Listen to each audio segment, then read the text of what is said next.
आजमाती है जिंदगी उसी को जो मुश्किल रास्तों पर चलना जानता है। जिंदगी में जीत उसी की होती है जो हार कर भी मुस्कुराना जानता है। आजमाती है जिंदगी उसी को जो मुश्किल रास्तों पर चलना जानता है। जिंदगी में जीत उसी की होती है जो हार कर भी मुस्कुराना जानता है। कलयुग वो दौर है दोस्तों, जहाँ चेहरे बदलने में सेकंड लगते हैं और दिल बदलने में पल भर भी नहीं। रिश्ते अब दिल से नहीं मतलब से निभाए जाते हैं। सच बोलने वाला बेवकूफ़ कहलाता है और झूठ बोलने वाला चालाक।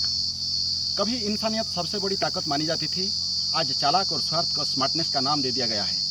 कभी हाथ पकड़ के गिरते को उठाना धर्म था, आज किसी को गिराकर आगे निकल जाना ही सफलता कहलाता है।